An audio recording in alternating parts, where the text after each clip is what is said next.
Très bien. Bien, bonjour à tous, bienvenue devant le collège de l'Arcom.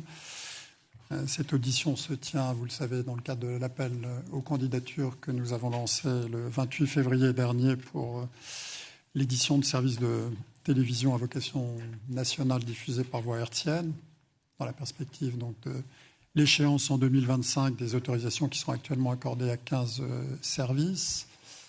Comme vous le savez, donc, les auditions durent 1h30, 30 minutes maximum de présentation par le candidat, puis ensuite 1 heure d'échange avec le collège. Conformément à la jurisprudence et puis aux dispositions du texte de notre appel du 28 février, donc, le candidat ne peut pas modifier de manière substantielle le dossier de candidature que nous avons reçu, que les services ont examiné et analysé, mais par contre, vous pouvez bien sûr, c'est notamment le but de l'échange avec le collège, apporter des précisions, prendre des engagements complémentaires s'ils vous paraissent souhaitables ou utiles en réponse aux questions qui vous seront posées et qui seront, le cas échéant, repris dans les conventions que le régulateur signe avec les éditeurs quand leur candidature est retenue. Voilà, je précise que l'audition est publique. Elle est retransmise sur le site de l'Arcom en direct ainsi que sur nos réseaux. Et donc je vous donne la parole. C'est vous, Madame Gebrani, qui ouvrez le bal, si je puis dire. Voilà. Merci. Merci, Monsieur le Président de l'Autorité de régulation de la communication audiovisuelle et numérique, Mesdames, Messieurs, les membres du Collège. Nous vous remercions de nous accueillir aujourd'hui dans le cadre de l'appel à candidature d'attribution d'une fréquence de télévision numérique terrestre à vocation nationale. Je suis ravie et un peu émue, je dois l'avouer, de prendre la parole au nom de la société coopérative d'intérêt collectif Le Média, portant la candidature de la chaîne indépendante d'information politique et générale, Le Média TV, car nous sommes nombreuses et nombreux à porter ce projet innovant et d'envergure. À mes côtés, les membres du directoire de notre coopérative, M. Thibaut Sens et Bertrand Bernier, ainsi que Laurent Capohen, sociétaire partenaire et membre de notre conseil de surveillance. Et pour la rédaction, Théophile Kouamouo, rédacteur en chef, et Nadia Sweeney, chef de service du pôle enquête. À nos côtés dans le public, les membres de l'équipe et en ligne derrière leur écran, nos près de 4000 sociétaires qui partagent, j'en doute pas, la solennité de ce moment, ainsi que les milliers de citoyennes et citoyens qui nous soutiennent et qui ont hâte de nous retrouver dans leur foyer.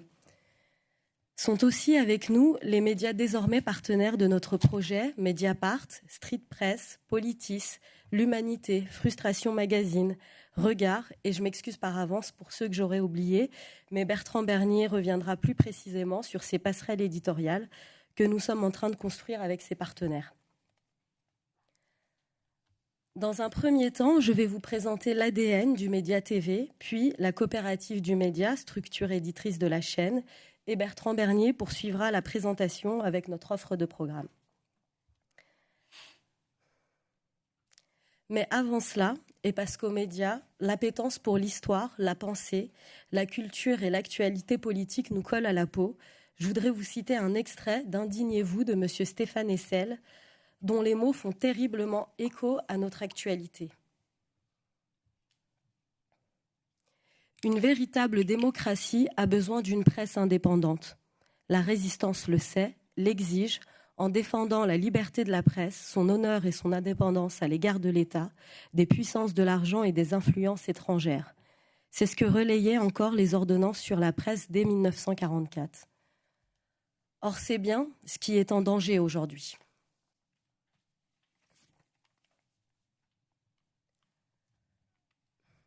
Chaîne d'information politique et générale que vous avez conventionnée en juillet dernier, le Média TV est diffusé 24 heures sur 24, 7 jours sur 7, via son site, les réseaux sociaux, YouTube, avec près d'1,5 million d'abonnés et une moyenne de vues par émission de 100 000 vues. On est diffusé également sur le bouquet TV de l'opérateur Free, la chaîne 350, et prochainement sur Molotov, service français de distribution de chaînes de télévision par Internet. Le Média TV est une chaîne innovante, pluraliste, inclusive, solidaire, citoyenne, éthique, diversifiée, progressiste, née d'un manifeste citoyen, indépendante de tout parti politique et de toute puissance financière. L'offre éditoriale originale de la chaîne se résume dans le mot « diversité ». Nous proposons une chaîne d'information mixte qui donne un large écho à des secteurs de la société formels représentés à la télévision. Les chercheurs en sciences sociales et économiques qui peuvent s'exprimer longuement sur nos plateaux sans être interrompus, les militants associatifs et syndicaux, les travailleurs du quotidien, mais aussi les activistes écologistes, féministes et antiracistes. La chaîne Le Média TV est un acteur unique du paysage audiovisuel français, forte d'une expérience de 6 ans dans le domaine numérique. En 6 saisons, elle est devenue une chaîne autofinancée et rentable, qui emploie une trentaine de salariés, dont une douzaine de cartes de presse, et produit tous les jours une info professionnelle selon les normes professionnelles de l'honnêteté et de la rigueur, et notamment sans condamnation ni rappel à l'ordre.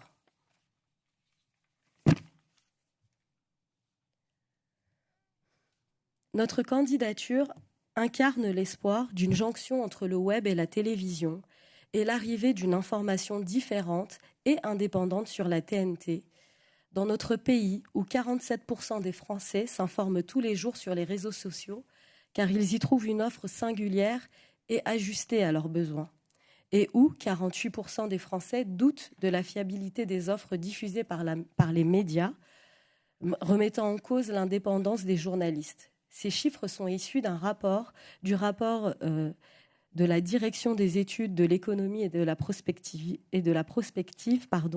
de l'ARCOM de mars 2024.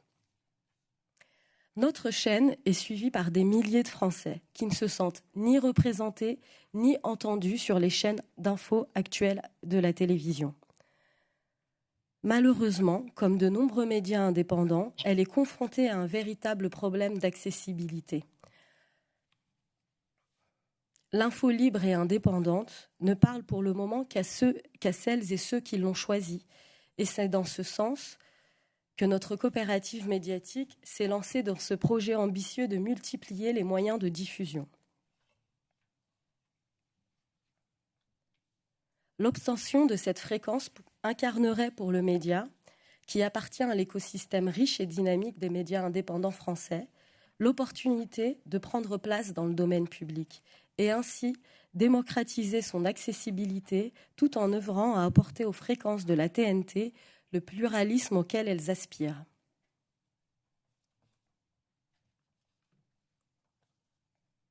De plus, nous pensons que notre arrivée sur la TNT peut donner un second souffle au petit écran en s'adressant à une cible plus jeune et souvent éloignée de la télé au profit des plateformes américaines.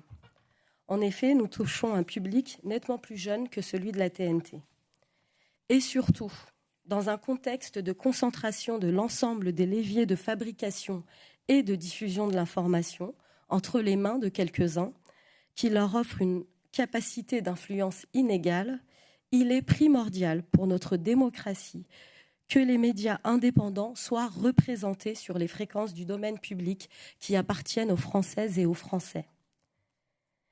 Il me semble inutile de m'appesantir sur les nombreuses dérives observées récemment dans ce domaine et dont la dernière affaire vient d'être révélée. Le média a une ambition, remettre les citoyennes et les citoyens au cœur du débat public. Société coopérative d'intérêt collectif de près de 4000 sociétaires, le média est une entreprise de l'ESS, de l'économie sociale et solidaire, gouvernée par 2 instances, le conseil de surveillance, composé de différentes catégories de sociétaires, et un directoire composé de 3 salariés sociétaires.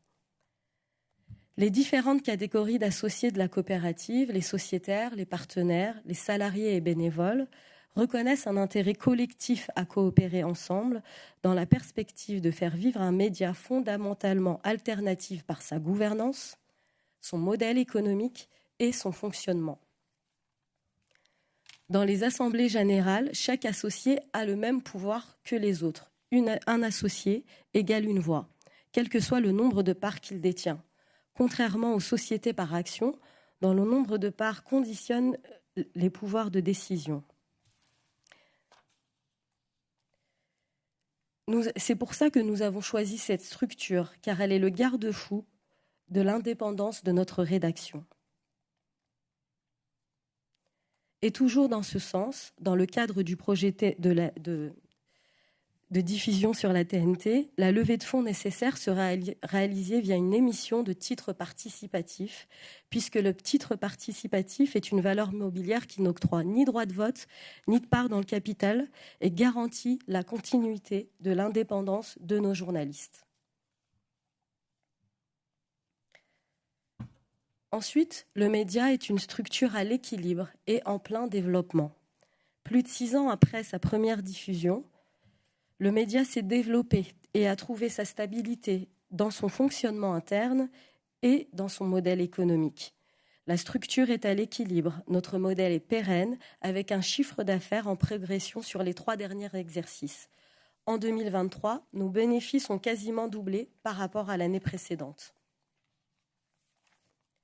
Et c'est grâce à notre transformation en coopérative, modèle qui porte l'espoir de répondre correctement aux aspirations de plus en plus pressantes des individus pour davantage de transparence, de proximité et de justice dans l'organisation économique et politique de la société, que nous avons pu acquérir notre maturité et notre stabilité actuelle.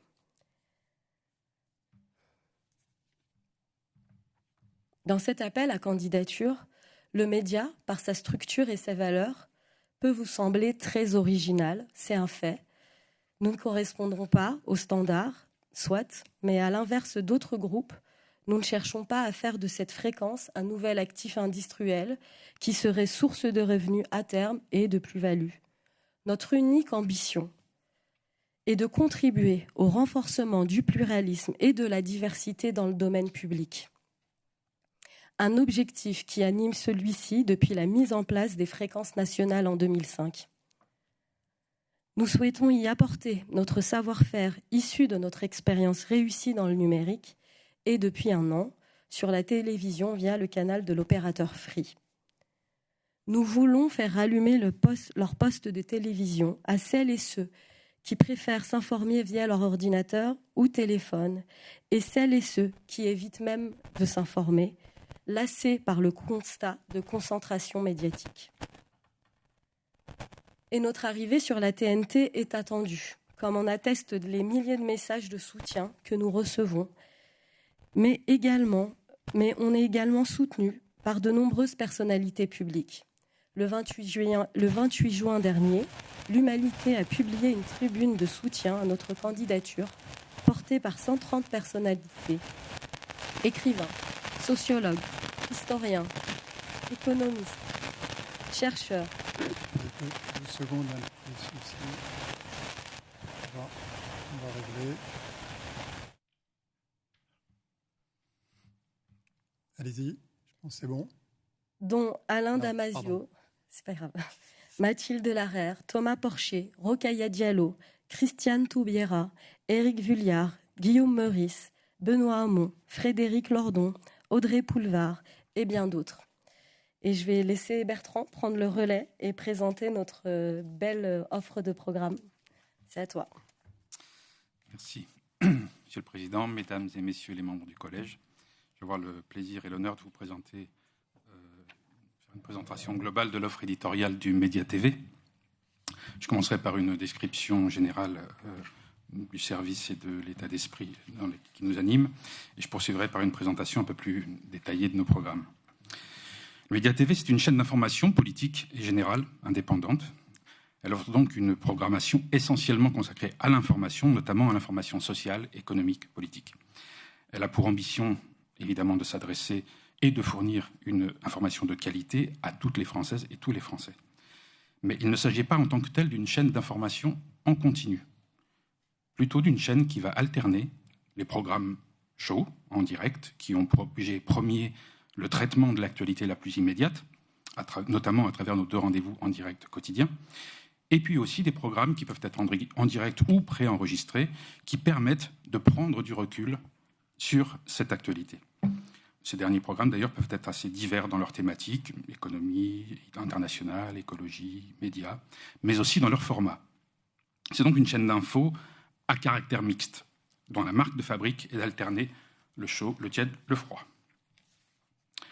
Notre offre de programme, elle s'organise autour de 2 créneaux de diffusion en direct quotidien, en semaine, à 13h et à 18h30, et d'un créneau de direct le week-end, le samedi et le dimanche. Autour de ces créneaux gravitent nos autres programmes, notamment nos magazines, nos chroniques spécialisées, nos émissions de débat, les programmes de certains de nos partenaires ou nos mini-modules d'actualité. Cette grille est structurée autour de 5 piliers. L'actualité, les magazines, l'enquête, les documentaires, les partenariats. Je vais commencer par le premier pilier qui est l'actualité, donc le pilier principal évidemment de notre grille qui se décline en 5 grands types de formats, les directs, les débats, les reportages, les petits formats d'actu et aussi les émissions spéciales. Les directs, donc 2 directs quotidiens, 13h à 13h30 le 13h aux médias, le magazine d'actualité de mi-journée, et Toujours debout, la grande émission d'actualité du média de 18h30 à 20h tous les jours, qui est en quelque sorte le navire éditorial du média, articulé autour d'un flash, d'une première partie un peu magazine, d'une seconde partie un peu plus approfondie avec des entretiens plus poussés. Le samedi, le week-end de direct, le débrief samedi à 18h30 jusqu'à 20h et le débrief dimanche de 18h30 à 20h également. Des émissions de plateau, mais qui font intervenir aussi des duplex, des entretiens, qui préparent la semaine politique en mettant en avant les thématiques qui vont faire l'agenda dans les jours qui suivront. Dernière plage de direct, une libre antenne le soir en deuxième partie de soirée en semaine, une émission de plateau qui est un peu la case interactive du média, où des spectateurs, citoyens ordinaires ou analystes, etc., interviennent sur l'antenne sur des sujets déterminés à l'avance. Deuxième déclinaison de l'actualité, les débats. Donc, en dehors des débats qui sont dans nos directs, nous avons un grand débat hebdomadaire qui s'appelle « Ne nous engueulons pas », qui est un débat gauche-droite du média, pas forcément simplement classique, mais parce qu'il est important pour nous qu'au-delà du spectacle de la discorde que peuvent donner un peu ce genre de débat, que les échanges visent à expliciter vraiment les clivages de notre société et mettent en lumière les nuances, voire les lieux d'intersection ou d'accord s'il y en a. Troisième déclinaison, les reportages, donc de différents formats, 6 minutes, 13 minutes, 26 minutes, différents types de reportages. Alors, des reportages aussi d'actualité qui peuvent être insérés dans nos directs, mais aussi des reportages d'impact un peu plus intemporels qui peuvent s'insérer à d'autres moments de notre grille, notamment le matin. Quatrième déclinaison, des petits formats d'actualité. Nous en avons plusieurs, je vais en citer 2, les plus emblématiques, qui s'appellent les instantanés et Vue sur X. Ce sont des formats inspirés par notre expérience digitale, notre connaissance de l'univers d'Internet et des réseaux sociaux. Ce sont des formats audiovisuels qui sont élaborés à partir des publications qui sont effectuées par nos équipes, par nos journalistes, nos reporters sur les réseaux sociaux, mais qui visent à rendre ces formats, qui sont originaux, créatifs, assez immédiats, ces formats donc accessibles aux téléspectateurs qui ne les connaissent pas. Dernière déclinaison de l'actualité, les émissions spéciales. En dehors de nos directs réguliers, nous avons également des émissions spéciales diffusées en direct, par exemple lors de journées de grève ou de manifestations, ou encore lors de soirées électorales, comme nous avons pu le faire pour les 2 tours des élections législatives, où nous avons fait des directs de 4 heures, qui cumulent d'ailleurs plusieurs centaines de milliers de vues. Deuxième pilier de notre offre, les magazines. C'est vraiment le second pilier en importance, puisqu'ils permettent de prendre du recul, d'analyser en profondeur des thématiques qui peuvent être liées ou pas à l'actualité. Je vais en citer quelques-uns, juste pour évoquer, parce qu'ils sont vraiment très divers. Nous traitons l'économie avec l'Instant Porcher, qui est un magazine économique hebdomadaire avec l'économiste Thomas Porcher. Un magazine de médias, nous traitons L'œil de Moumou, qui s'appelle, avec le journaliste Mourad Guichard, qui est un journaliste indépendant, notamment spécialisé dans la critique de médias et dans l'investigation pour le Canard enchaîné. Un magazine aussi de discours, d'analyse du discours politique, fait une fois par semaine aussi par le Stagiaire, qui est un youtubeur, qui fait un focus sur une actualité en analysant, au-delà des mots, de l'usage des mots, le sens que les politiques veulent bien donner à ces mots pour arriver à leur fin. Nous traitons l'histoire aussi. Nous avons un magazine historique 2 fois par mois, La Grande H, donc un magazine spécialisé conçu et animé par Julien Théry, petit historien, médiéviste, professeur à l'Université de Lyon, directeur scientifique des presses universitaires de Lyon, et qui nous invite à plonger en compagnie de spécialistes de l'histoire dans le passé et éventuellement d'éclairer et de voir de quelle manière il éclaire le présent. Et pour finir, l'actualité internationale. C'est un atout central de notre grille, je pense. Nous avons 2 magazines qui lui sont consacrés. Le premier, Le Monde n'a pas de centre, avec le politiste Bertrand Badi, professeur émérite à Sciences Po. Et le second, du côté de chez Sam, qui est une chronique bimensuelle également consacrée à l'actualité des États-Unis, mais aussi la façon dont les États-Unis regardent le monde. 3e pilier, l'enquête. Dans un paysage audiovisuel où certains observateurs déplorent l'abandon de l'enquête par un certain nombre de chaînes, notamment des chaînes d'information, nous produirons des enquêtes d'intérêt général, évidemment rigoureusement documentées, dans une case tous les jeudis soirs. Donc un service enquête qui est sous la responsabilité de Nadia Sweeney, ici présente, et qui se déclinera sous différents formats. Alors, je vais citer le principal, qui est Face cachée. Le grand format, c'est la grande émission d'enquête et de reportage produit par le média, qui sera 1 fois par mois, qui s'articulera en 2 temps, la diffusion d'un reportage enquête, puis un plateau, un débat, qui nous invite à prolonger un peu, à prendre là la hauteur sur la thématique. 4e pilier, les documentaires. Le média souhaite faire vivre le cinéma documentaire indépendant et engagé, dont on estime qu'il n'a pas assez de place sur le petit écran. Et donc nous avons créé une case tous les dimanches soirs à 21h pour un long format hebdomadaire qui se présente comme un magazine qui inclut à la fois la diffusion d'un film documentaire et puis un entretien ensuite avec les réalisateurs ou acteurs du film. Pour finir, le 5e pilier de notre offre, non des moindres, ce sont les partenariats que Khadija a abordés déjà. Nous souhaitons depuis toujours, mais surtout depuis le lancement de notre chaîne 24/7 il y a 2 ans, unir, si possible, les forces des médias indépendants. Et donc nous avons depuis quelques années noué différents types de partenariats avec eux, de visibilité par exemple avec le journal Politis, que nous invitons chaque semaine à venir présenter sa grande enquête hebdomadaire sur nos plateaux. Mais aussi des partenariats de diffusion, de coproduction. Je vais en citer quelques-uns. Un programme qui s'appelle Coup de griffe, qui est un portrait sous forme de mini-documentaire d'une personnalité du monde politique ou autre, que nous coproduisons avec Frustration Magazine. Une chronique revue de presse hebdomadaire et critique sur l'actualité politique nationale et internationale du média citoyen Le Canard Réfractaire, qui est un média indépendant basé en Bretagne. Nous avons également commencé à diffuser une revue hebdomadaire d'actualité africaine, Décrypter l'Afrique, en coproduction avec l'association du même nom, également diffusée sur la chaîne Vox Africa.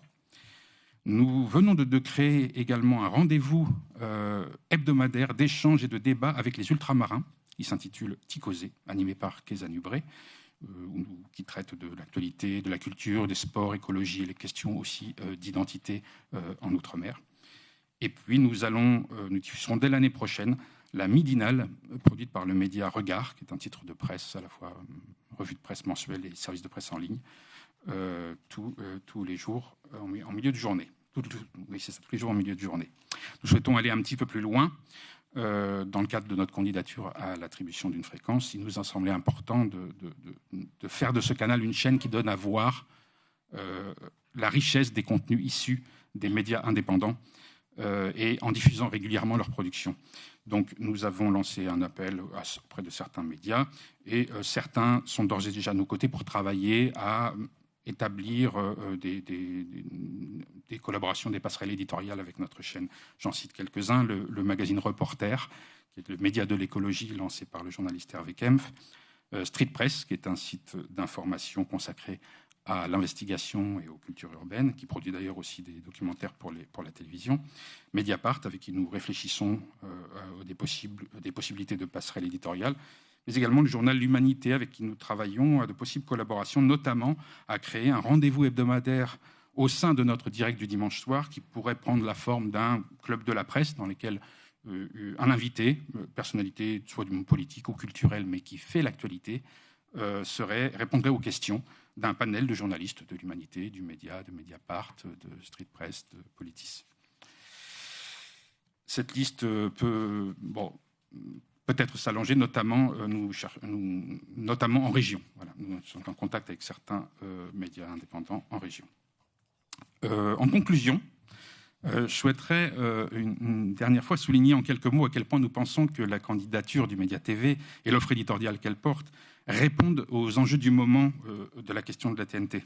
En effet, depuis le lancement de la TNT, des questionnements sont apparus autour du manque d'indépendance, de pluralisme dans les grandes chaînes d'infos, notamment de la TNT, qui sont traduits déjà dans un premier temps par une certaine désaffection d'une partie de nos concitoyens, en particulier des plus jeunes, envers ce qu'on appelle les médias mainstream, les grands médias, les médias grand public, et dans un second temps, qui a été quand même documenté aussi par un certain nombre d'intellectuels, universitaires, d'associations, de médias.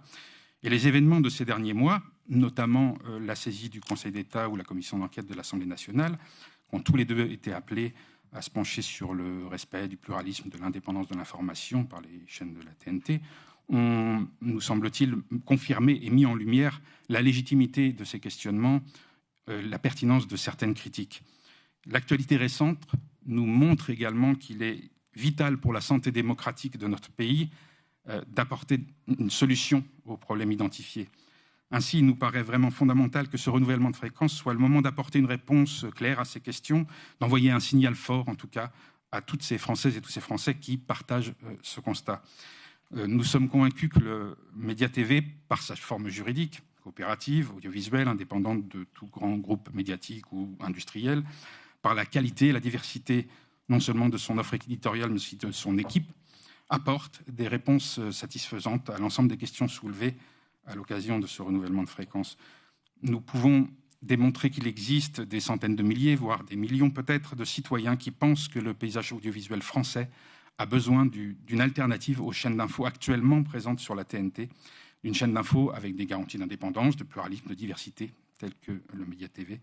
Nous espérons que vous accorderez une fréquence à notre chaîne, le Média TV, qui est peut-être la chaîne de télévision de ceux qui ne la regardent plus, la chaîne qui pourrait redonner goût à l'info. Merci. Merci beaucoup. Alors, je crois qu'on a une petite vidéo. Vous avez encore... Très bien, on va regarder le petit film.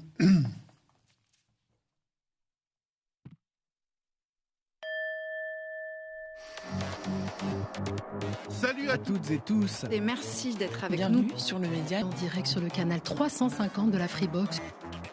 Qui suis-je? C'est une question que les autres posent. Moi, je suis ma langue. Donc sa langue, c'est ce qui fait aussi son identité. Et sa langue, ça peut être plusieurs langues.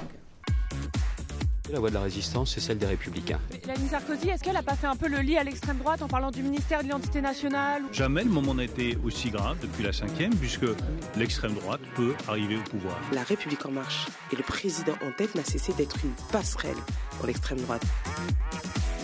On n'est pas là pour casser du policier, on est vraiment juste là pour défendre les intérêts du bien commun. Est-ce qu'on peut répondre très clairement à la question, est-ce que l'immigration est responsable des problèmes économiques et sociaux des Français? Absolument pas. Il suffit de regarder les 10 dernières années. 2008, crise financière, 1,5 million de chômeurs en plus en France. C'est dû à l'immigration?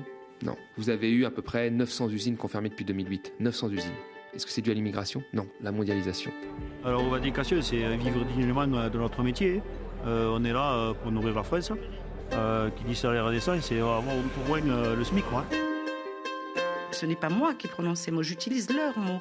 Ils disent « Nos parents sont dans la misère. Ils vivent la misère. Nous, on nous fait la misère. » Donc, comment s'expulser de cette espèce de catégorie de misérables? C'est impossible au vu du régime économique dans lequel vivent et survivent parfois leurs parents.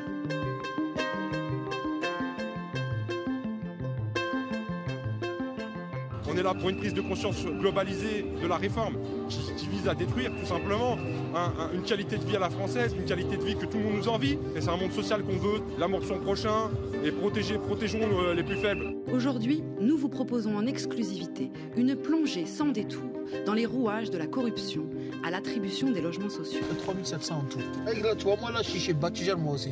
C'est que mon logé. Ça, c'est le logement neuf. Alors, il y a les médias, tu as raison, mais il n'y a pas que les médias. C'est la diplomatie du monde, y compris beaucoup de diplomatie arabe d'ailleurs, qui ont enfoui dans l'indifférence la question palestinienne. La Constitution, ce sont les règles du jeu démocratique, c'est une norme de droit, mais c'est aussi une norme de légitimité politique. Imaginons, il y a un budget qui est passé, mais ensuite il y a une chambre ingouvernable jusqu'à la dissolution. Une des armes qu'il peut utiliser pour être en centralité, c'est le référendum. Je ne sais plus parler par mots, c'est le problème du média par rapport aux autres médias, justement, c'est qu'on a beaucoup de temps de parole. On peut être emporté par le torrent de passion, d'envie de convaincre, d'envie de détruire l'adversaire. Et donc, pour moi, cette vitesse, c'est ce qui nous mène à l'abîme.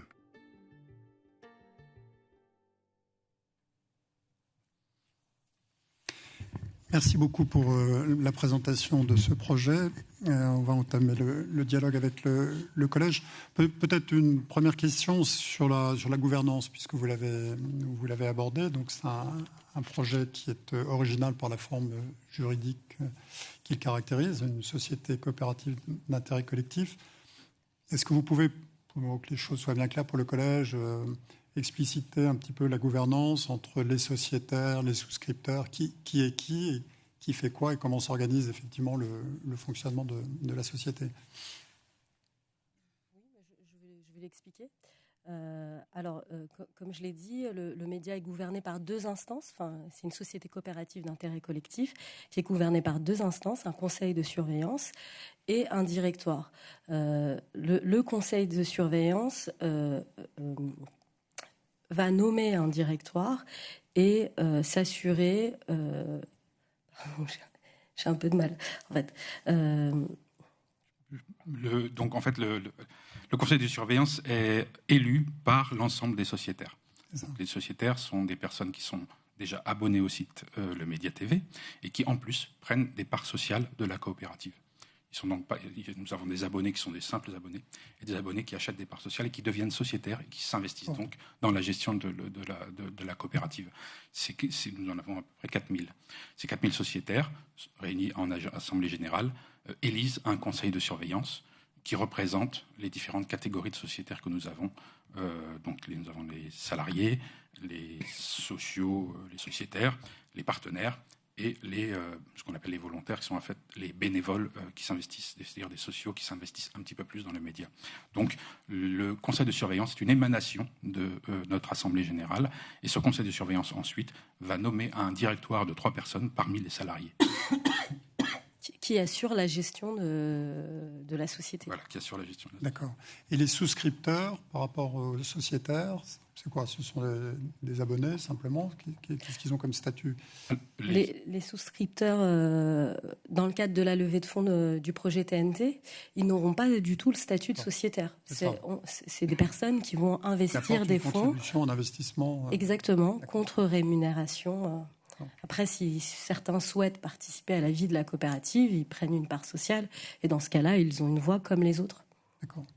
Et dans les sociétaires, est-ce qu'il y a des personnes morales ou ce ne sont que des personnes individuelles? Il n'y a que des personnes physiques. Physiques, hein, c'est ça. Très bien. Merci beaucoup. Alors, Hervé Gaucho, peut-être pour une première série de questions. Oui, merci Monsieur le Président. Alors, ce qui est intéressant dans votre projet, c'est qu'il existe déjà d'une certaine manière, puisque vous êtes déjà présent et sur Internet et sur la Freebox. Donc, du coup, vous avez un certain recul. J'ai envie de vous poser 2 questions, une d'ordre économique, l'autre d'ordre éditorial. Je vais peut-être commencer par celle éditoriale, mais parce que les deux sont liés en réalité. Le fait est que dans votre projet, vous avez quelque chose de très ambitieux, notamment, je pense, je me tourne vers Madame Sweeney, quelque chose qui est très tourné vers l'enquête et donc l'investigation. Je sais d'expérience, pour avoir été de ce côté-ci de la barrière pendant de nombreuses années, combien ça demande des moyens énormes, des moyens humains et des moyens matériels, donc des moyens financiers. Donc je voulais savoir comment est-ce que, d'abord, est-ce que vous avez déjà cette expérience-là de l'investigation ? Quels sont les moyens que vous mettez dessus et comment est-ce que vous allez les financer ? Je pense à Face Cachée dans ces deux formats, Face Cachée et Face Cachée grand format. J'ai bien compris qu'il y en avait deux, dont le deuxième qui est très ambitieux avec du 26 minutes, voire plus. D'une certaine manière, secret d'instruction aussi, où là, je pense qu'on n'est pas forcément sur du reportage, mais enfin, les informations, il faut bien avoir du temps pour aller les chercher, donc il faut bien avoir des journalistes mobilisés dessus. Donc voilà, on voit qu'il y a quelque chose de très ambitieux, donc je veux savoir quel type de moyens est-ce que vous mettez en face. Et du coup, ma deuxième question, qui est, elle, d'ordre économique. Si demain vous êtes sélectionné pour de la ressource radioélectrique sur la TNT, autant dire que vos dépenses vont considérablement évoluer, puisqu'il va falloir assumer une couverture nationale en TNT, avec tout l'équipement qui va avec et les coûts de diffusion qui vont avec. Actuellement, vous avez 50% de vos recettes, c'est d'abonnement sur le Média TV. Est-ce que ça va perdurer si vous êtes en gratuit demain ? 40% de dons et de crowdfunding, 10% de monétisation YouTube, là aussi, est-ce que ça va évoluer si vous êtes demain accessible pour tous sur la TNT ? Et donc, comment est-ce que vous voyez l'évolution de votre modèle économique de manière à ce qu'il soit pérenne ? Merci. Je vous remercie pour ces questions. Je pense que Nadia, tu peux prendre la partie éditoriale et sur le plan d'affaires, Bertrand ? Oui. Alors, Monsieur le Président, Mesdames les conseillères, Messieurs les conseillers, bonjour, merci. En ce qui concerne l'enquête, alors déjà, on a déjà commencé, peut-être que vous l'avez vu, à diffuser des grandes enquêtes. On a déjà fait 2 grands formats, 2 Face Cachée grand format, un petit format, et déjà un secret d'instruction sur les quelques mois, parce que moi je suis arrivée au mois de janvier, donc j'ai repris le pôle enquête. Il y a 2 maîtres mots dans cette organisation. Déjà, nous allons recruter nécessairement, donc augmenter nos équipes. Pour le moment, nous travaillons principalement avec des journalistes indépendants ou des journalistes en interne qui sont détachés du pôle actu pour venir faire les enquêtes qu'ils ont décidé de faire et avec lesquelles on a monté un projet ensemble. Et le deuxième maître mot, c'est l'anticipation. Je pense que vous avez l'expérience de cette logique, c'est qu'effectivement, il faut du temps, surtout du temps. Il faut des moyens, mais il faut surtout du temps pour faire de l'enquête. Et la question, c'est de pouvoir prévoir bien à l'avance des enquêtes que nous allons publier plusieurs mois à l'avance. Et c'est pour moi l'enjeu principal de l'enquête et de sa qualité en termes de journalisme et de déontologie. Sur la question des moyens, parce que en fait, les ressources humaines qui vont être nécessaires au développement du pôle enquête, ça va plutôt être mon collègue qui va s'en charger. Sur la question du secret d'instruction et du petit format de Face Cachée, si vous avez déjà eu l'occasion de regarder, en termes de logistique, c'est surtout du face caméra, qui nécessite moins de moyens que du reportage tel que le 26 minutes que nous prévoyons de continuer de faire nécessite. Et que c'est pour ça que, en termes de moyens logistiques, il est moins coûteux. Et ça, je pense que vous le savez déjà, que le plateau est moins coûteux que le reportage. Et que par conséquent, sur la recherche de l'information, c'est surtout du temps qu'il nous faut. Juste avant de donner la parole à Bertrand, je voudrais juste préciser une chose, c'est que les contenus du média sont déjà gratuits sur le site.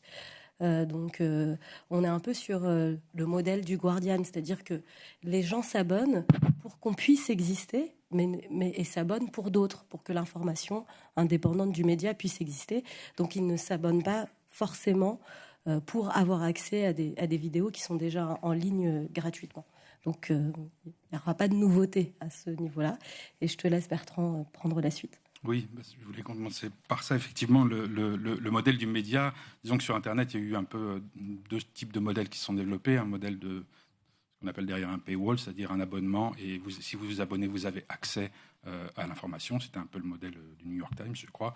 Et puis le modèle du Guardian, qui était un modèle de gratuité, mais vous contribuez volontairement à l'existence d'un média gratuit.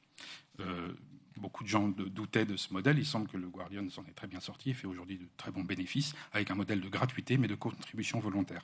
Ça a toujours été le modèle du média depuis le début.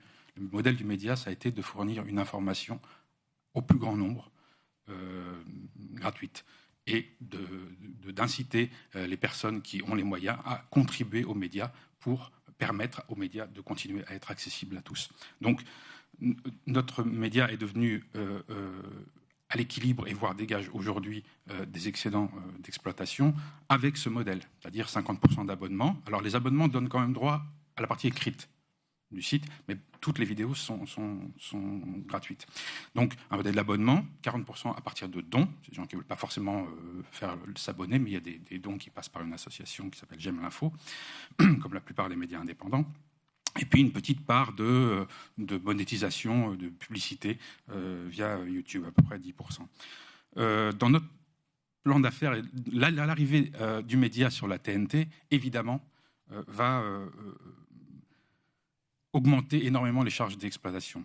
Mais pour l'essentiel de ces charges-là, ce sera les coûts de diffusion technique hertziens.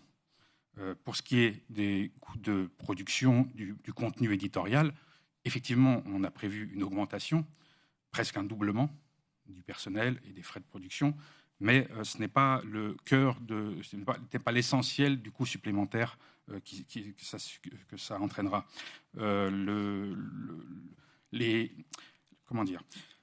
Les produits d'exploitation, eux, pour faire face justement à ces coûts techniques, c'est 3 millions d'euros par an supplémentaires. C'est quand même pas une paille, quoi.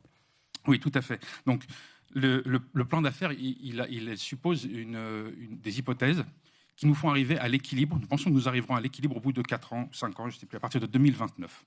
C'est-à-dire que les premières années, nous allons avoir une montée des produits d'exploitation consécutifs à l'arrivée sur la TNT. Alors, d'une part, par l'approfondissement de notre modèle, c'est-à-dire que les abonnements et les dons vont augmenter du fait de l'augmentation de la notoriété du média, qui, pour l'instant, n'est pas connue de tout un tas de gens qui ont les chaînes de la TNT.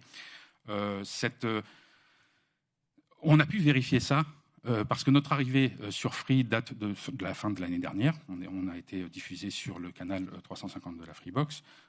Et dans les 6 premiers mois, dans le premier semestre de 2024, on a vu une nette augmentation de nos dons, mais très nette, de l'ordre de presque 80%. Donc, c'est-à-dire que les gens qui nous donnaient ont continué à nous donner, et des nouvelles personnes ont été sensibilisées à ce modèle et ont contribué en abonnement et surtout en dons. Bien sûr, ça ne suffira pas.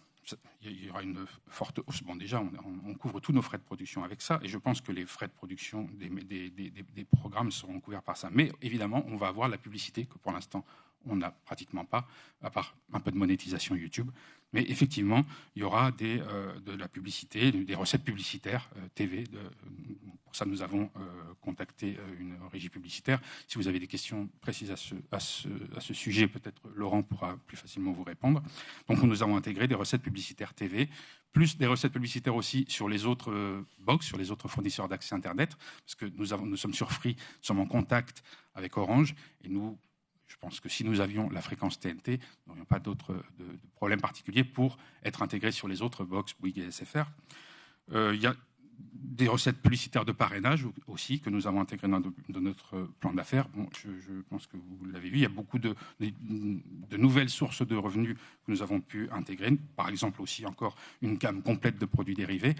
Là aussi, c'est encore pas tout à fait une nouveauté pour nous parce qu'on a commencé à en faire.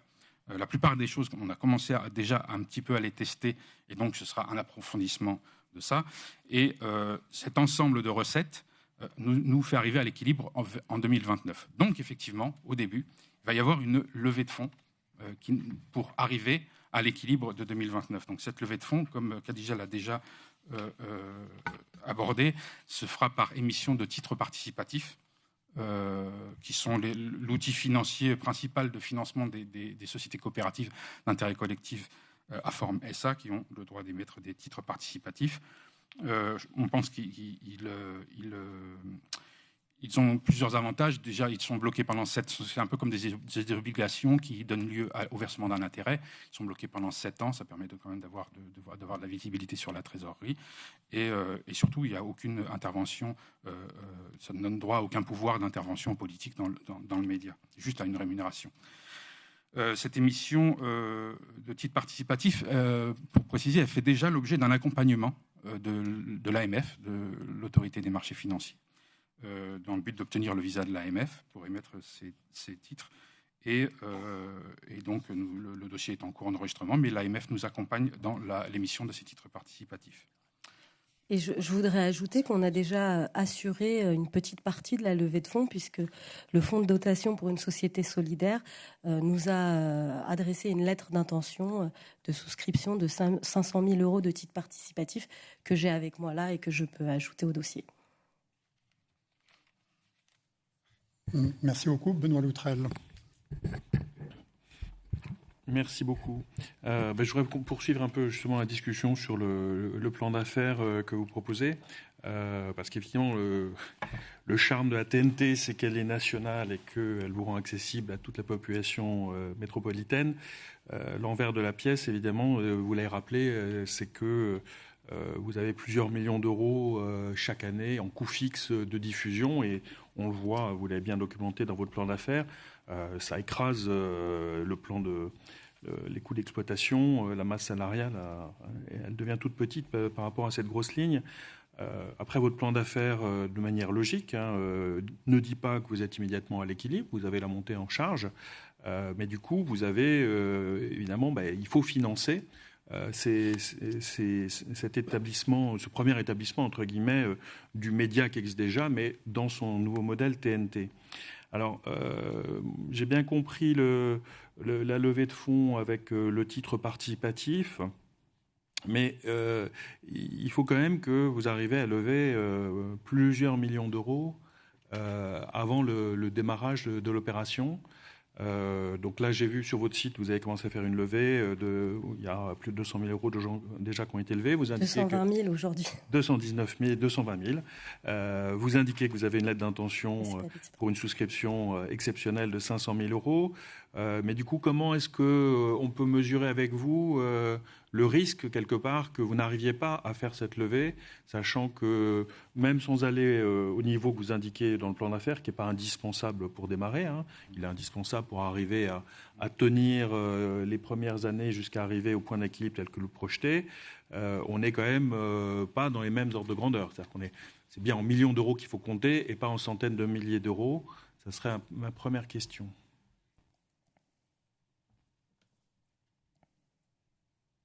Il y a un changement d'échelle, et comme vous le dites, il est dû au coût technique.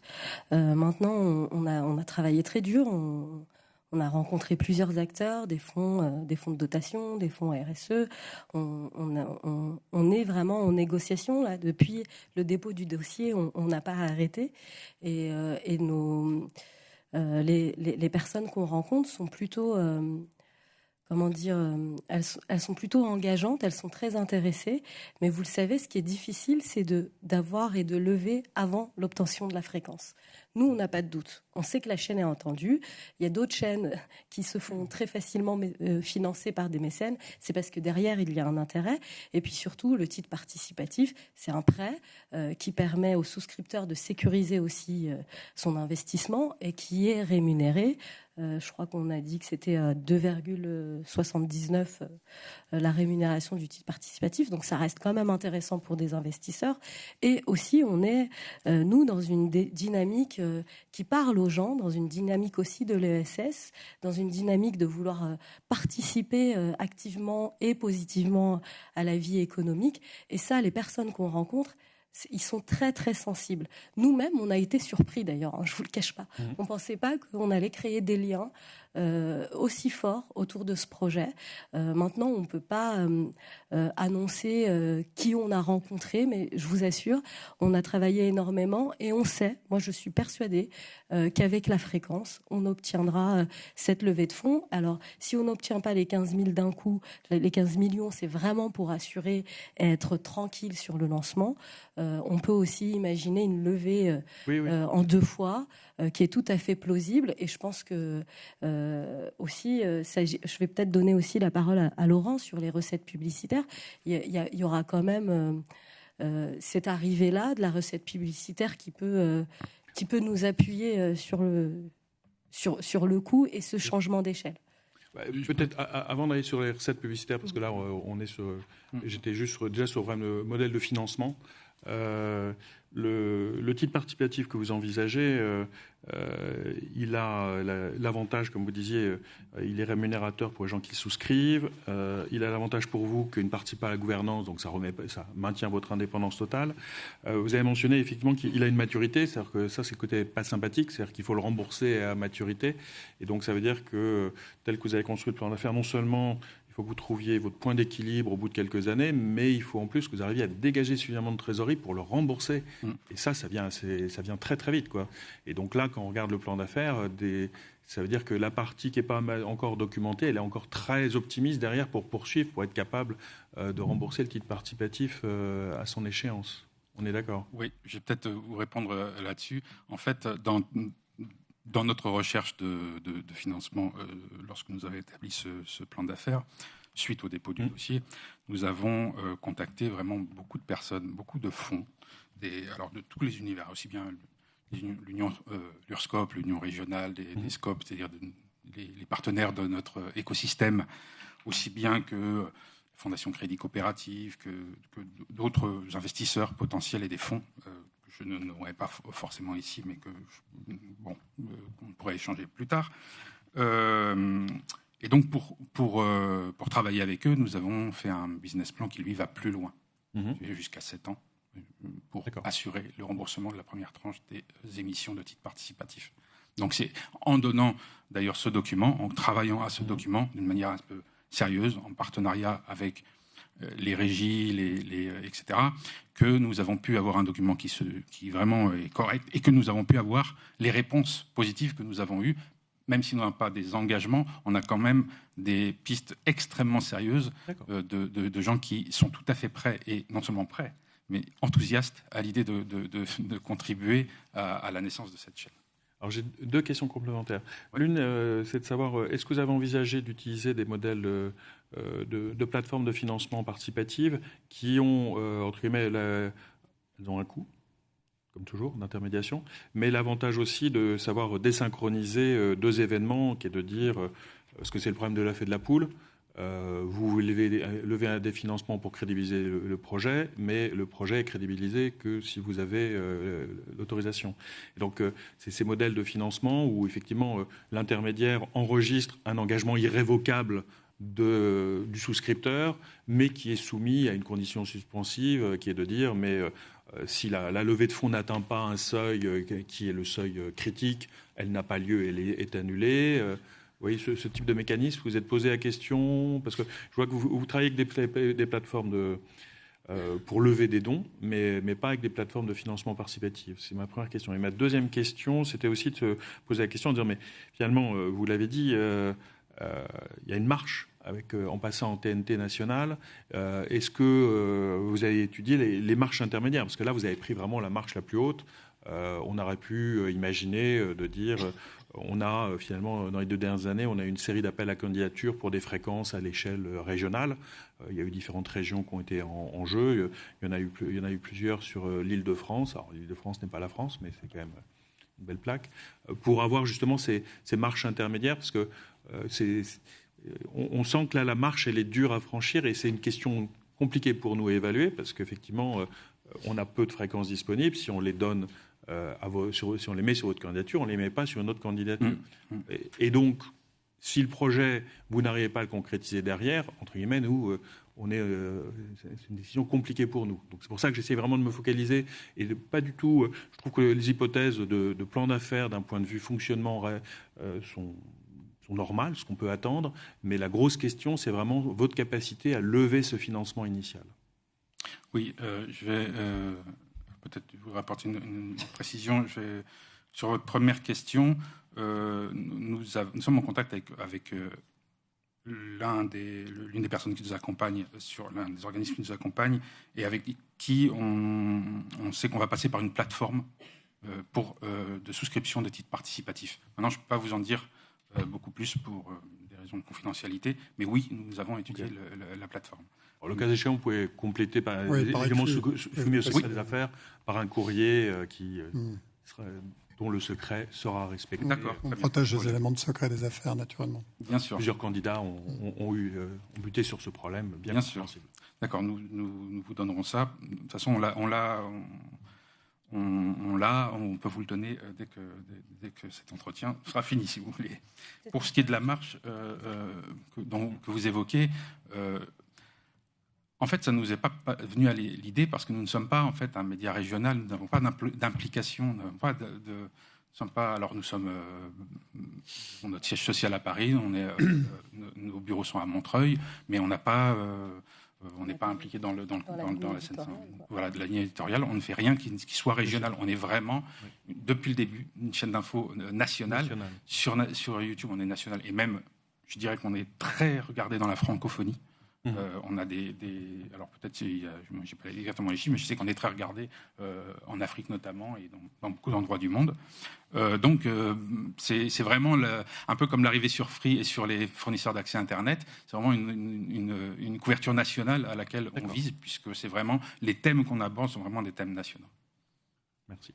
Et puis cet appel à candidature, il est historique, on ne pouvait pas ne pas y répondre. On a entendu que le jeu était ouvert. Le projet de diffusion sur la TNT, on l'envisageait un peu plus tard, parce qu'on s'est lancé sur les box, on se donnait 3 à 4 ans pour viser la TNT, et puis l'appel à candidature est tombé, on s'est dit on y va, on n'hésite pas.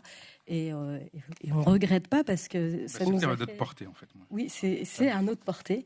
Et Théo voulait quand même réagir. Vas-y.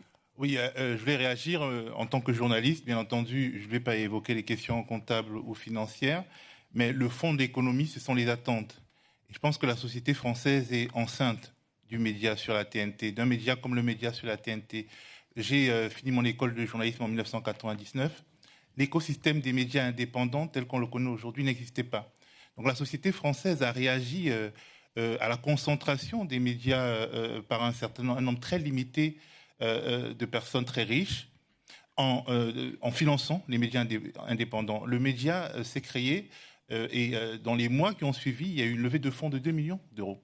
Et ça veut dire que la société française est enceinte de cela. La société française a besoin, comme elle a eu besoin par le passé, que les radios libres puissent être finalement insérées dans le dispositif de l'audiovisuel, du paysage audiovisuel français. La société française attend de vous que vous ouvriez le top du paysage audiovisuel français, de la télévision française, aux médias indépendants. Nous sommes les radios libres d'aujourd'hui. Et au-delà de la France, quand vous regardez Wikipédia, vous regardez Mozilla Firefox, vous regardez le Guardian dans la presse, vous voyez bien que ce modèle de financement, ce modèle d'existence qui n'est pas fondé sur le bénéfice, le profit, c'est en fait ce qui fait bouger les lignes dans la société contemporaine.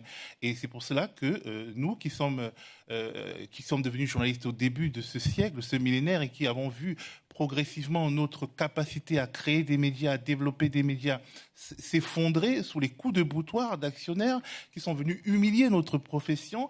Et aujourd'hui, on le voit tous les jours, il suffit de lire les journaux, de lire Mediapart, notamment avec les dernières révélations, pour voir que les journalistes n'en peuvent plus, ils étouffent. Et ils ont besoin de vous pour cesser d'étouffer, parce qu'au fond, c'est le marché qui crée la demande. Et aujourd'hui, le marché est là.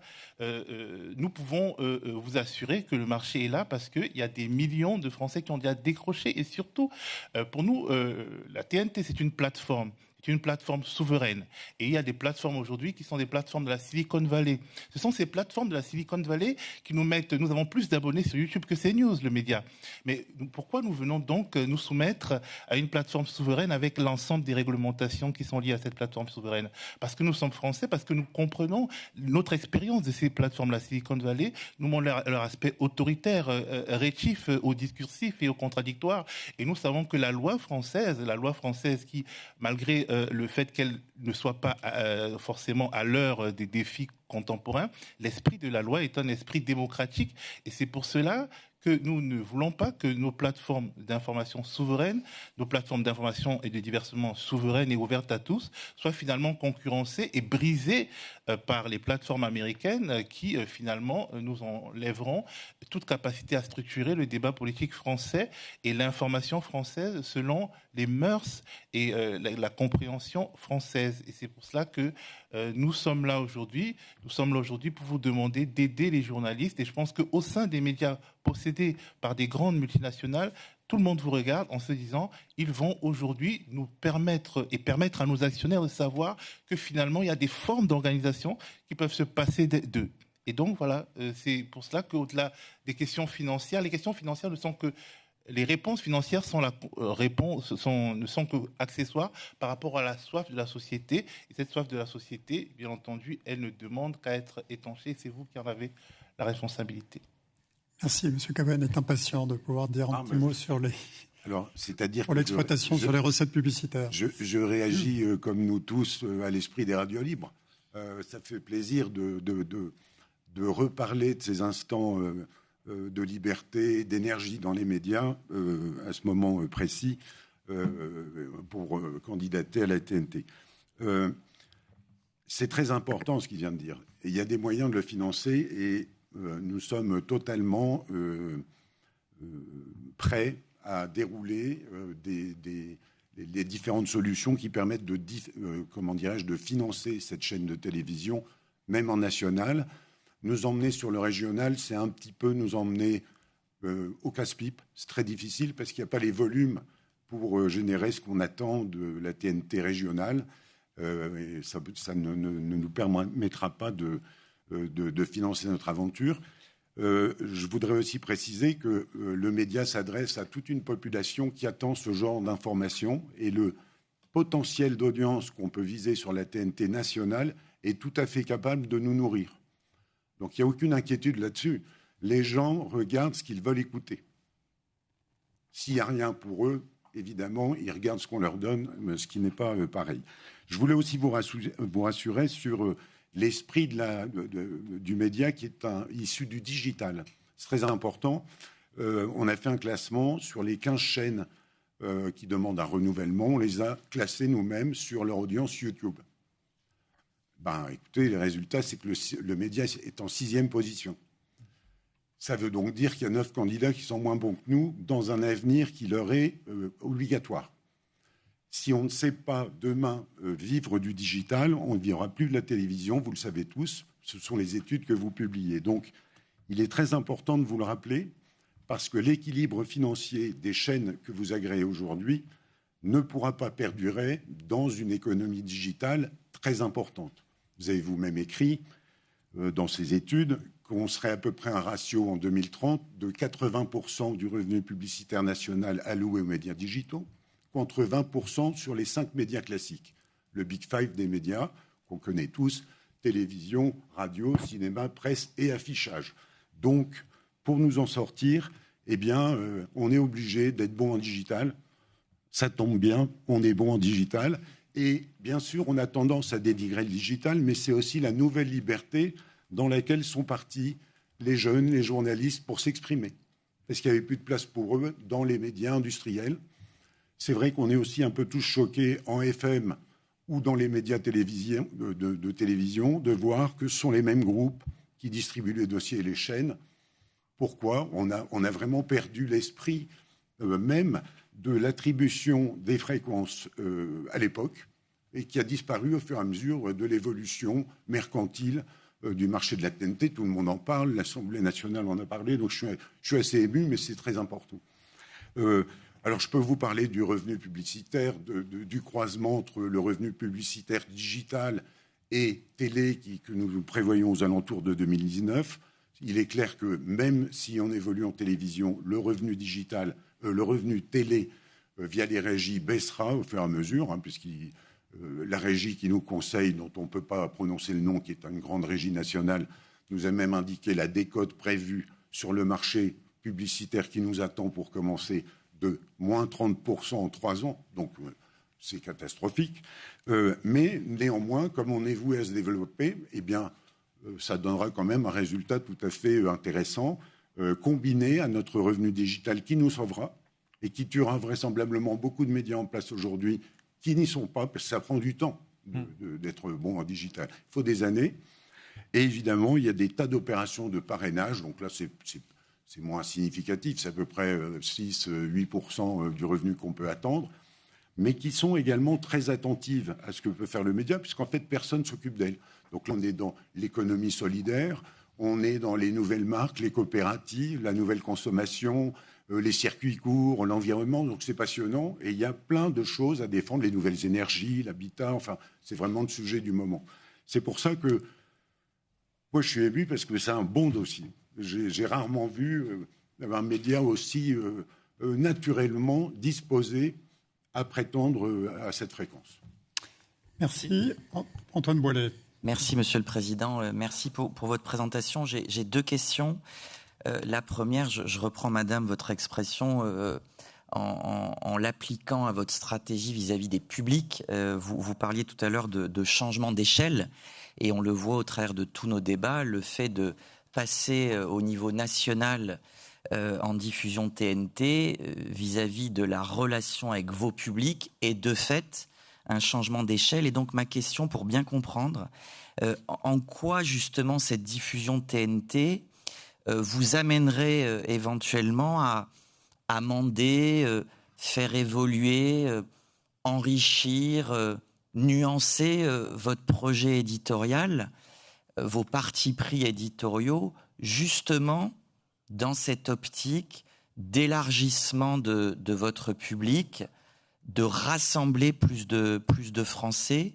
C'est ça ma première question. Là aussi, et je réponds à votre demande, monsieur, de rester sur l'éditorial. Donc c'est là-dessus que je me permets de vous interroger. Et la deuxième question, mais je me permets de la poser très vite, mais il y a un volet documentaire intéressant et important dans votre projet. Là aussi, est-ce que vous envisagez de travailler avec l'écosystème de la production indépendante au niveau documentaire, en préachetant des programmes, donc en investissant, et ou en faisant l'acquisition de documentaires qui ont déjà été proposés sur d'autres chaînes, parce qu'il y a des chaînes qui font aussi des docs d'impact. Voilà mes 2 questions. Merci. Merci. Théophile, pour la première question. Monsieur le Président, Mesdames et Messieurs les membres du Collège, alors, effectivement, le média sur la TNT, c'est pas le média aujourd'hui. C'est-à-dire, il y aura une évolution du modèle. Mais il y aura, c'est une évolution que nous attendons, parce que notre objectif, ce n'est pas de parler à une catégorie de Français, à certains Français, à une minorité de Français. C'est pour cela aussi que nous avons voulu faire évoluer les médias indépendants qui, quand nous sommes créés, étaient derrière des paywalls, étaient adressés finalement à des publics très politisés, très militants. Donc nous voulons parler à la France entière. Nous voulons parler à la France entière et nous pensons que parler à la France entière ne nous fera pas perdre notre ADN. Nous aurons effectivement à augmenter le discursif, à permettre à toutes les catégories et les sensibilités d'avoir la parole, parce que nous comptons nous conformer strictement à notre cahier des charges, au cahier des charges qu'on nous donnerait, conformément à des médias dont je ne parlerai pas. Mais ce n'est pas parce qu'on fait parler tout le monde qu'on en perd son identité, sa couleur, son originalité, sa singularité. Nous allons garder notre singularité Et c'est elle qui, en fait, va finalement nous garantir un public de plus en plus large. C'est-à-dire, le public que nous avons aujourd'hui sur les réseaux sociaux ressemble à un public qui se retrouve également en train de regarder la télé, mais qui ne nous regarde pas parce qu'il ne nous trouve pas. C'est-à-dire, c'est comme un échantillon, c'est comme un sondage. Quand on fait un sondage sur 15 000 personnes, les résultats de ce sondage, les appétits et les goûts de ce sondage se retrouvent dans la population de 60 millions de Français. C'est-à-dire que si on s'élargit, on s'élargira d'abord sur la base de notre public, on va dire cœur de cible, mais on s'élargira avec le plus grand bonheur à d'autres publics. Je ne sais pas si vous avez regardé l'argumentaire de Thomas Porcher sur l'immigration et la crise économique. Je pense qu'on a quand même besoin d'entendre ça aujourd'hui sur la TNT, au lieu d'entendre uniquement les stigmatisations qui nous conduisent à l'abîme politiquement. On a besoin d'entendre Bertrand Badji qui parle d'une autre conception des relations internationales. Ceux qui regardent la télé ne sont pas stupides. Ils peuvent comprendre des discours moins populistes, plus construits, et des discours aussi sur plus de temps, parce que c'est une de nos singularités. On ne va pas faire parler les gens pendant 3 minutes. Je pense qu'on n'a aucune crainte. On ne peut qu'élargir notre cible, donner une parole différente à voir, faire voir d'autres visages. Notamment, nous avons fait beaucoup de reportages sur des personnes, des travailleurs du quotidien, des travailleuses qui travaillent, notamment après avoir eu des périodes où elles étaient sans papier, qui nettoient le métro, les RER. En fait, ça permet aussi aux Français de rencontrer des visages qu'ils ne rencontrent peut-être pas sur les chaînes de la TNT qui ont des volumes de publicité qui sont tellement énormes qu'ils sont obligés de trouver le plus petit dénominateur commun. Nous avons construit notre plan d'affaires pour ne pas avoir besoin de chercher de manière artificielle des publics. Les publics naturels nous suffiront pour nous développer. Sur le doc. Sur le documentaire. Le documentaire, je vais laisser. Ça va être Bertrand, mais peut-être je voulais dire quelque chose avant sur le documentaire. L'idée de ce programme, il est né d'une rencontre avec des producteurs indépendants et des réalisateurs indépendants qui sont venus frapper à notre porte au moment du lancement sur Free. En apprenant ce lancement sur Free, ils sont venus nous demander et nous dire « Aidez-nous à sauver le monde du documentaire indépendant, puisque les films ne sont plus regardés, les films ne sont plus diffusés, les films dorment, et on a besoin d'une chaîne de télévision comme le Média qui diffuse nos films. » Et on a commencé à construire ce programme comme ça, et il s'est fait au gré des rencontres avec les réalisateurs et les boîtes de production indépendantes. Et je laisse Bertrand continuer. Oui, beaucoup de choses aux médias se font comme ça, via la rencontre en fait, et on construit aussi une chaîne qui ressemble aux attentes des Français, mais aussi des acteurs du monde de l'audiovisuel aujourd'hui. Vas-y Bertrand. Oui, je voulais dire ça, commencer par ça en fait, de dire que c'est pas vraiment un programme dont nous avons eu l'idée en fait. C'est lorsque on est arrivé sur la télé, les gens sont venus nous voir, exactement comme Khadija vient de le dire. Donc effectivement, on a eu tout l'écosystème de documentaires indépendants, engagés, etc., ou pas d'ailleurs, mais qui sont venus nous voir quand ils ont entendu parler de ça en disant « mais vous devriez diffuser ». Donc on a commencé depuis quelques mois à créer cette case du dimanche soir à 21h en disant « voilà, on crée une case qui est quand même un peu importante. En général, la case du dimanche soir, beaucoup de gens la regardent. On va mettre le documentaire là ». Donc on compte continuer cette case, donc à élargir, mais on n'a pas tellement de problèmes pour élargir le nombre de personnes ou de producteurs indépendants qui sont intéressés par le fait de diffuser aux médias. Pour l'aspect production, coproduction, on en est vraiment à... Alors oui, on y réfléchit. La réflexion n'est pas encore assez aboutie pour qu'on l'inclue dans le dossier, pour en faire vraiment quelque chose d'un peu concret dans un développement à 5 ans. On y réfléchit en tout cas, parce que ces acteurs nous en ont parlé et nous ont dit que effectivement ce serait l'aboutissement quelque part un peu logique du fait de s'engager à diffuser des documentaires, c'est de s'engager au bout d'un moment à les coproduire ou à apporter un peu de financement aux documentaires. On n'est pas du tout fermé à ça, c'est juste que la réflexion n'est pas encore assez aboutie. Merci beaucoup. Denis Rapone. Oui, Monsieur le Président, 2 questions qui sont des questions qui ont trait à la déontologie, à l'honnêteté de l'information et au pluralisme. La première, il se trouve que la loi de 86, en réalité, elle ne fait que traduire une obligation constitutionnelle qui est celle effectivement du respect du pluralisme. Et le Conseil d'État nous a éclairé sur le fait que ce n'était pas uniquement le pluralisme politique, mais le pluralisme global sur l'ensemble des programmes de la chaîne et jouant pour l'ensemble des intervenants. Comment ce pluralisme donc sera mis en place? Quel dispositif vous envisagez pour effectivement qu'il puisse être respecté? Parce qu'en réalité, certes, c'est une obligation qui pèse sur le régulateur de s'assurer que chacun de ceux qui sont titulaires de dotation TNT le respecte, mais en réalité, ça pèse au premier chef, sur l'éditeur lui-même. C'est ma première question. Et puis, bon, peut-être que voilà, ensuite, on va séquencer. Ouais, je vous ferai part de la seconde. Merci. Alors, Théophile et Nadia ou Théophile? Bien entendu, nous avons réfléchi à la question du pluralisme. Nous souhaitons créer des plateformes de débat, de discussion, d'échange, parce que nous pensons que le débat, tout dépend de la manière dont on le construit. Par exemple, nous avons essayé, à l'occasion des élections européennes, de faire un débat sur un débat incluant tous les partis politiques sur la question du travail. Le travail détaché, tous les enjeux du travail liés à la construction européenne. Bon, par exemple, vous voyez, structurer un débat ainsi, c'est toujours créer un débat le plus ouvert possible, mais en l'accent sur des thématiques qui ne sont pas toujours présentes, parce qu'on a tendance à évoquer des questions comme l'immigration, la sécurité, un certain nombre d'anciennes qui ne sont pas forcément le cœur des problématiques des Français, en tout cas qui font partie des problématiques, mais il y en a qui sont oubliées, comme la question du travail, comment travailler à l'heure de l'Union européenne. On a essayé de faire ce débat. Effectivement, vu qu'on n'est pas encore sur la TNT, on a eu des difficultés à voir l'ensemble du spectre de la classe politique, parce que les politiques vont là où il y a de l'écho.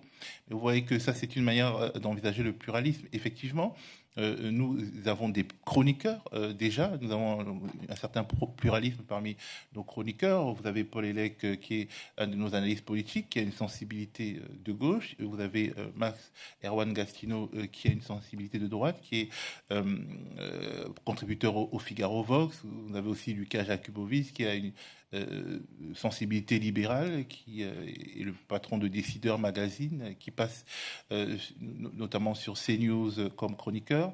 Nous n'avons pas de problème avec le pluralisme.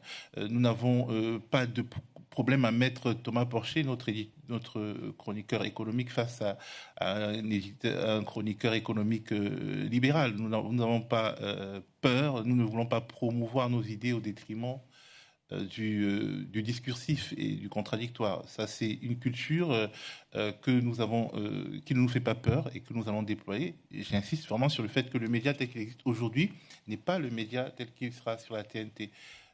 Mais justement, il faut qu'il soit sur la TNT pour que notre projet puisse attirer le large spectre des opinions politiques françaises. Merci beaucoup. Ma deuxième question porte sur les différentes, je crois que j'en ai repéré dans la grille de programmation à plusieurs reprises, donc des émissions en direct et notamment le soir des émissions de libre antenne. Comment vous envisagez la maîtrise d'antenne de ce type d'émission, la modération éventuelle de ce qui va y être exprimé? Je passe la parole à ma collègue Nadia. Alors, on a plusieurs process qu'on veut mettre en place sur la question de la gestion du direct, des processus sur le direct lui-même, en amont sur le direct lui-même et a posteriori sur un retour d'expérience. La question de la libre antenne et de l'appel, on va faire un peu, j'ai envie de dire, ce qui est classique, c'est-à-dire de prendre les gens à l'avance et de faire opérer un tri sur les personnes qui veulent s'exprimer.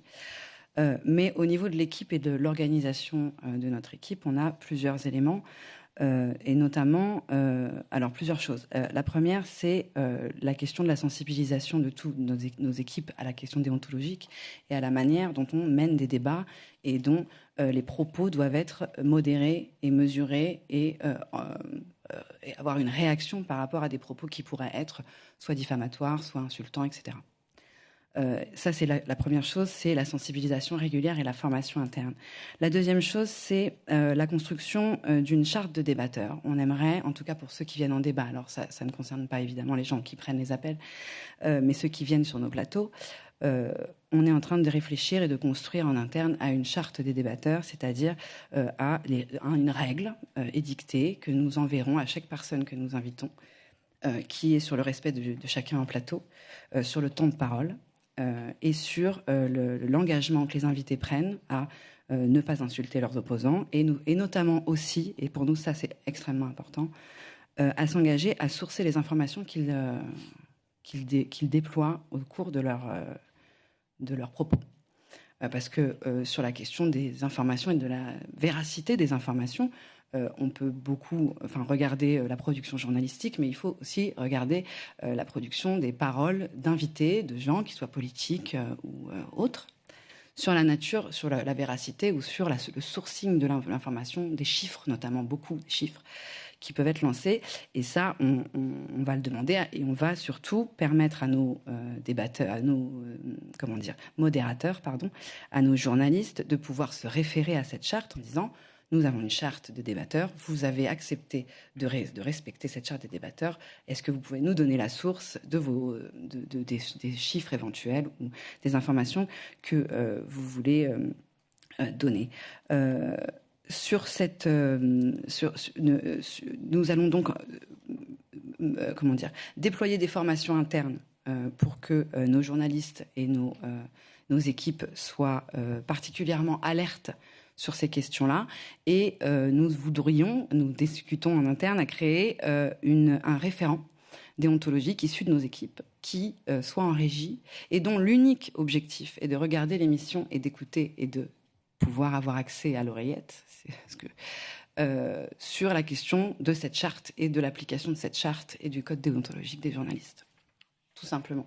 Et l'intérêt pour nous, que ce soit une personne interne à la rédaction, c'est que ça crée une mécanique d'auto-sensibilisation permanente.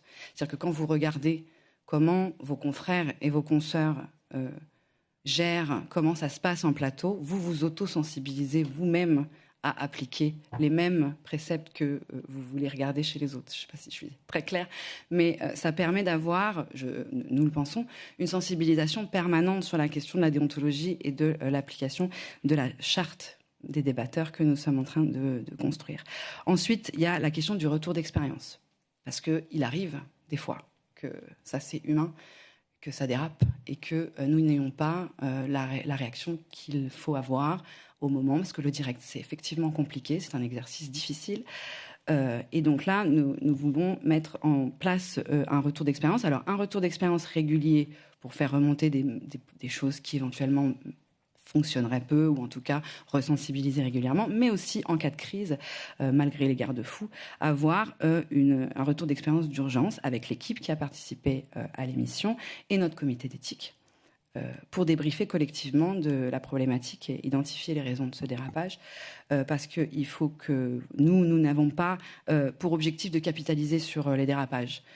C'est pas surfer sur les buzz, c'est pas notre objectif, ça n'est pas une ligne constitutive de notre ligne éditoriale. Pour nous, un dérapage, c'est un dérapage de trop. Donc, on va pas du tout être dans la logique de capitaliser, on veut s'engager sur des réajustements et éventuellement communiquer, parce que, en fait, c'est la logique de la transparence. S'il y a un dérapage, on doit communiquer en fonction de l'ampleur du dérapage, qu'est-ce qui s'est dit, etc. D'avoir une réaction rapide de l'entreprise, de communiquer, et éventuellement, si cela est opportun, si ce dérapage, si cette mécanique peut donner à voir une mécanique de la fabrication de l'information, pourquoi ne pas finalement en faire une occasion d'éducation aux médias ?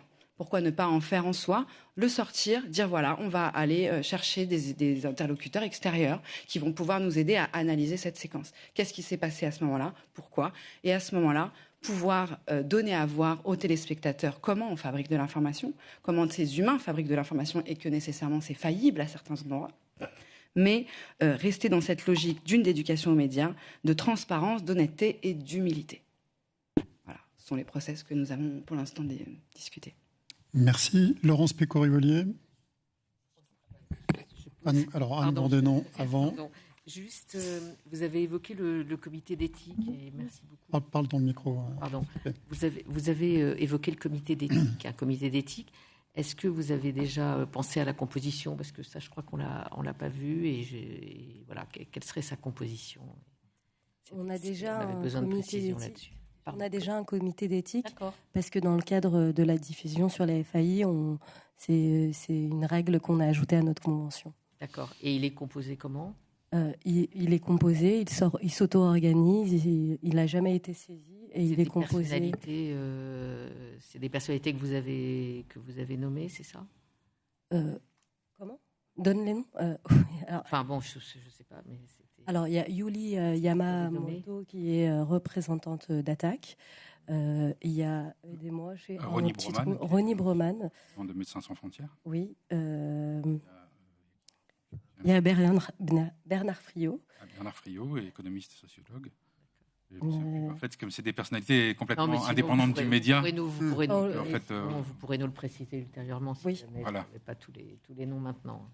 Oui, c'est ça. Anne-Sophie Saint-Père et on a oublié une personne. Et Louis Georgetin. Et Louis Georgetin. Voilà. D'accord, merci beaucoup. Merci. Laurence Péco-Rivolier. Oui, merci. Je vais revenir sur la question du pluralisme, ça ne va pas vous étonner. C'est vrai que dans votre dossier qui est très novateur, très intéressant, les deux questions, c'est le financement et la question du pluralisme, avec la décision du Conseil d'État qui a été évoquée par Denis Rapone et que vous connaissez très bien, qui a posé les choses un peu différemment de celles dont on les entendait jusqu'à présent, puisque le Conseil d'État a dit pas de chaîne d'opinion, contrairement à ce qui se passe dans la presse écrite, donc un pluralisme et une expression générale. Alors, vous avez d'ailleurs anticipé, vous avez commencé à répondre à cette question du pluralisme dès qu'on a entamé les différentes discussions, et puis sur la question de Denis Rapone, vous nous avez dit de toute façon, l'antenne télé ne sera pas sur la même philosophie que le média qui existe actuellement. Nous tiendrons compte de cette obligation de pluralisme. Néanmoins, dans votre dossier, vous indiquez par exemple que votre chaîne d'info sera une chaîne citoyenne de gauche. Ce qui évidemment donne une idée de l'orientation malgré tout que vous voulez donner à ce média. Alors, j'ai bien entendu que vous faisiez valoir qu'il y avait d'autres chaînes télé qui pouvaient avoir une orientation différente, mais justement, nous appliquons le pluralisme, nous tentons d'appliquer le pluralisme à l'intégralité des chaînes, notamment les chaînes d'information.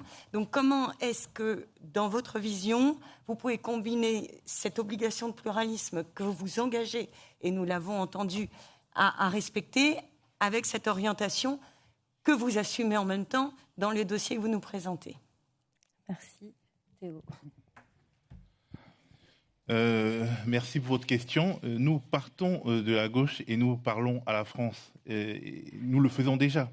Nous l'avons toujours fait et nous allons renforcer cette proposition-là. Bien entendu, nous ne nous cachons pas derrière notre petit doigt. Nous avons une histoire. Notre histoire part de la gauche. Et en fait, je pense que c'est tout à fait sain de ne pas nous masquer. Mais en fait, nous dépassons la gauche pour justement, en gardant une sensibilité, parce que je ne pense pas que le Conseil d'État souhaite que tous les médias d'information se ressemblent, que toutes les chaînes d'information se ressemblent. Non, je pense que le Conseil d'État souhaite que toutes les opinions et tous les courants de la société française soient non seulement représentés, mais respectés par ces chaînes d'information. Et c'est ce que nous nous engageons à faire.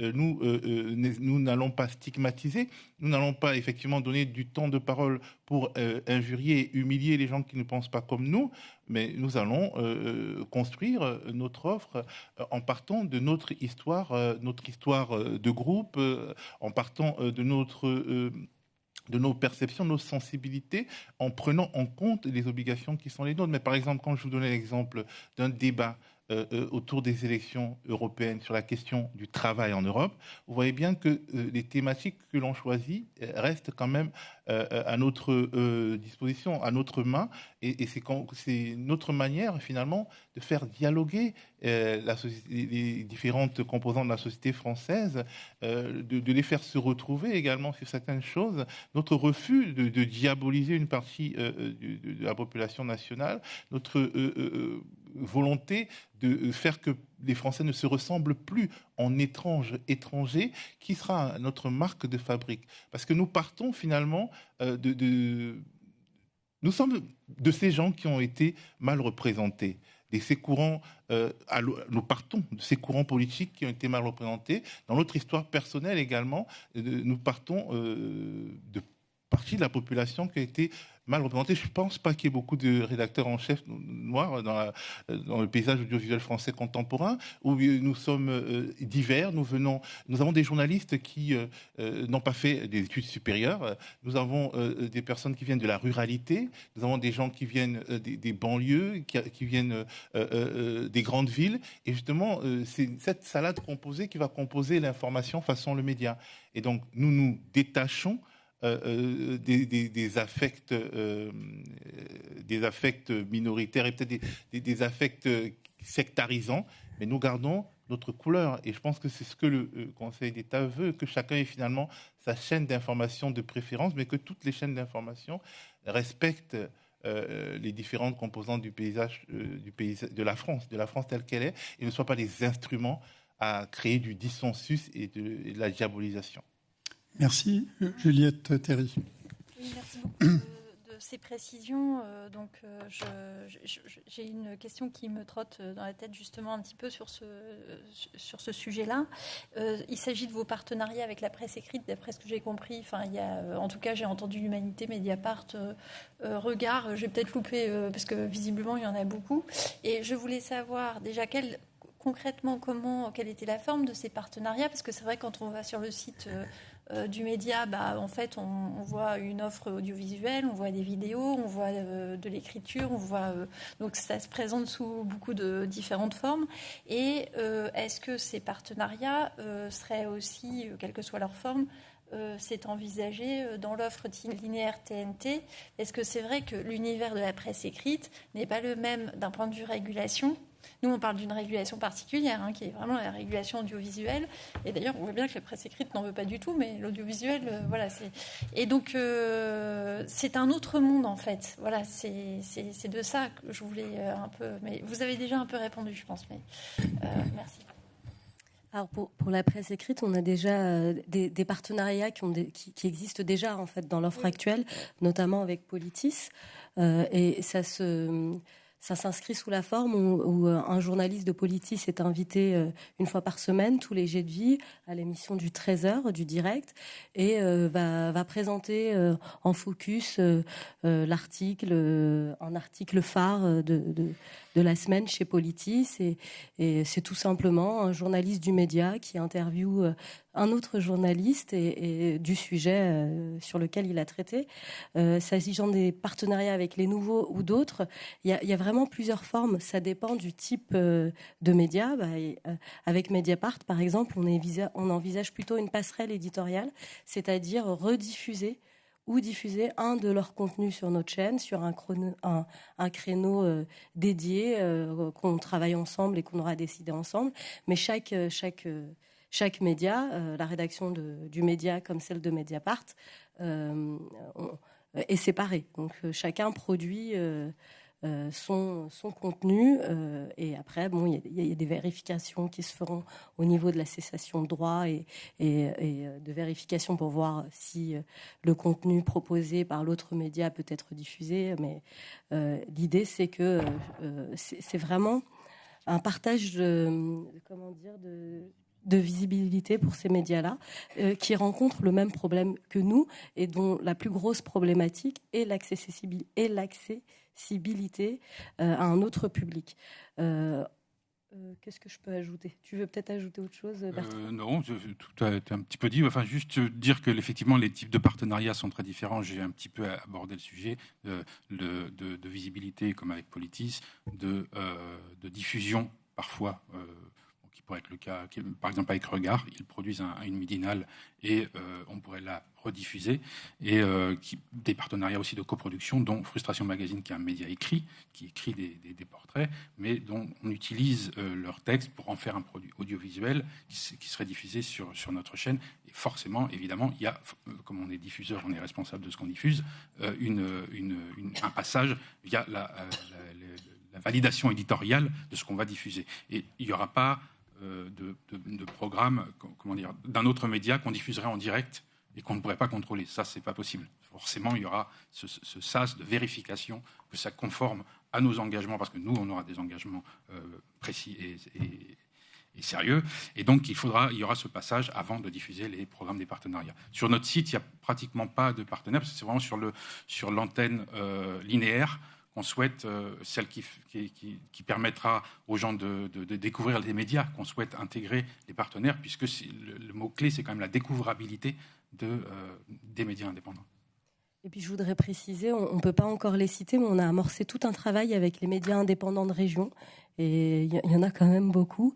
Il y aura aussi toute cette dimension-là d'aller chercher les médias en région. Et eux, évidemment, sont très, très enthousiastes à l'idée de pouvoir parler de leur travail en région, parce qu'ils se sont complètement invisibilisés. Et Théo voulait continuer. Cette articulation existe déjà. On a l'exemple de France Info TV, qui en fait crée une sorte de Lego avec d'autres médias, notamment avec Brut, mais également avec les médias d'outre-mer, les médias publics d'outre-mer, et également avec France 24. Il y a cette découvrabilité qui existe déjà chez France Info et qui s'articule très bien avec le contenu propre de France Info. Mais par exemple, si vous n'êtes pas très intéressé par l'actualité internationale ou l'actualité des outre-mer, mieux vous regarder France Info que de regarder les autres chaînes de ce type. Nous voulons élargir cette manière de penser. Là où France Info, à la télévision, donne à voir l'ensemble du spectre des médias publics français, dans leur diversité, nous voulons donner à voir l'ensemble du spectre des médias indépendants français. Merci, je suis désolé, il faut que j'assure la maîtrise de l'antenne. Il est 17h19, donc on arrive au terme de cette audition. On vous remercie beaucoup d'avoir répondu à nos questions, d'avoir présenté votre projet. Merci. Merci à vous. Merci à vous. Au revoir.